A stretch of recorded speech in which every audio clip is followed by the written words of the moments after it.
the title, Authenticity in Practice.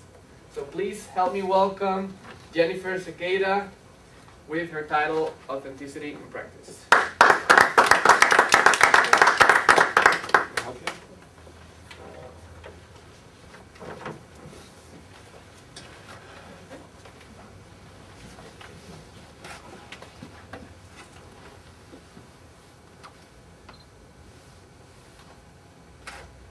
So authenticity in practice, that's my speech for today. Back in school, authenticity went hand in hand with self-expression. A professor of mine once told me, Jennifer, in this project, if you do not get a building at the end, you're guaranteed an A. In an architecture course, I thought to myself, what am I doing here? I guess she envisioned me as the next star. Well, this is pretty much what we designed in school. I guess in school, what she envisioned for her students was for everyone to become the next star architect, the next Frank Gehry. Design buildings like this that usually don't involve that much thinking about people. But today, what I want to talk about is authenticity in terms of architecture practice. I want to show you how some architects have actually become successful in putting people first in their design or in designing projects. Because in school, we're taught to create these wacky, blobby buildings. In reality, our cities look mostly like this. But I was a little bit stunned at the fact that I was putting all my energy into creating these blobby buildings. And I thought, back then, even in elementary school, I really wanted to be an architect. But after school, I wanted to make a difference in everybody's life and make a difference in the world. But really, I thought of just switching majors. I was going against the wall. I didn't know what to do with architecture that would involve people and make an impact. Until I came across this book called Design Like You Give a Damn. It's a pretty heavy title, but it really says it all. To me, looking at this project, it just really inspired me. There was a designer in Africa, South Africa, that realized that a lot of women were just walking many, many miles with big gallons of water on their head. And he just took that really tough labor of just a daily activity and turned it into a much easier task. And actually, instead of the women doing this, of fetching the water, now kids are interested in helping the moms, their mothers, and their mothers now have time to actually cook or maybe go to school. In a lot of cities, actually, the literacy rate went up in women because they have more time to go to school and study.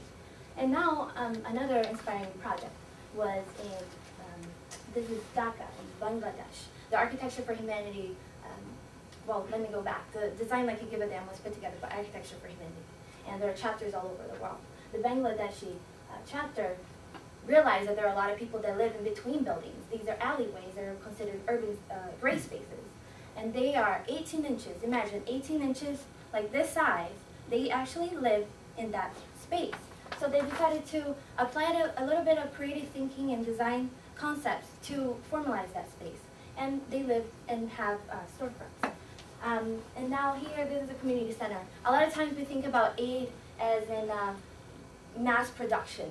We want to help people and as many people as we want, all at the same time. But honestly, with a small community center, that could be a huge catalyst for change. If we just introduce a small project and get people involved and help them build it for themselves, then we can really change and have an impact on people's lives and the whole community. And they can actually provide for themselves and building more buildings of the same kind so people can come together and organize themselves. And here, this is an example of urban acupuncture. This is a term coined by Jaime Lerner, which he was an architect but also a former mayor of the South Brazilian city. He introduced, let me go back. That was interesting.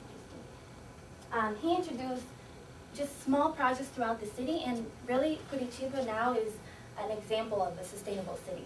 He introduced on the surface kind of metro system. He introduced 4 times as much green spaces throughout the city. That's 4 times as much as what's required for a city. He introduced, instead of lawnmowers, he took them out and introduced sheep instead, which is a much easier, more sustainable, low emission type of maintaining parks and grass.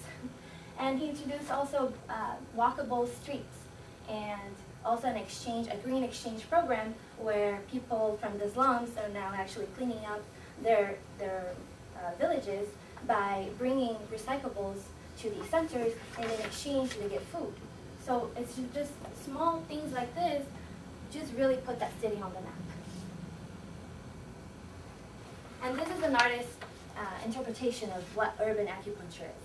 It's really, when you think about acupuncture, you put needles and pressure points to increase the flow in your body. The same thing goes for a city. You can apply pressure points by introducing a community garden or sheep in the garden or things of this sort, and really helps the city grow from within. And locally, San Francisco architecture firm, Public Architecture, introduced or adopted this idea and introduced public plazas in parking spaces. So here, these 2 architects were just taking over parking spaces and turning them into little plazas. Like in front of this restaurant, they took over, I think, 2 parking spots there. And they worked out with the city, so they didn't have to pay anything for the meter. And also they just painted on the street some public spaces for them just to hang out and wait for the metro. Another interesting project that they did was a day labor waiting station. So instead of just waiting on the corner by McDonald's by a light post, now day laborers have a space to wait for work to come across. And this is the built project. And this is about just introducing, again, small projects throughout the city that really have a great impact. That, small points will increase the flow of the city.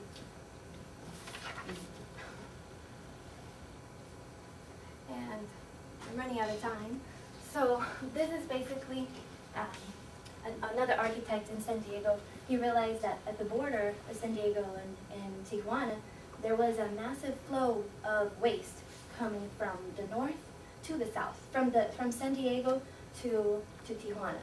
Tires, wooden crates, old portables that were created during World War II, and they were just building these really makeshift homes that were just unstable. So what he wanted to do was just create a simple structure that could be just a base foundation for people just to put things that they want to do and create their own homes like that. And finally, how I adopted this concept was by addressing the local issue of local food deserts, areas that don't have, that have low-income families that don't have access to nutritious food, and introduce the idea of community gardens, which to me is a great way for community building, organizing, and actually providing food for many people.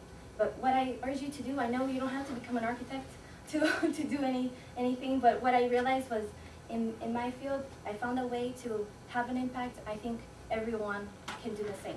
So thank you.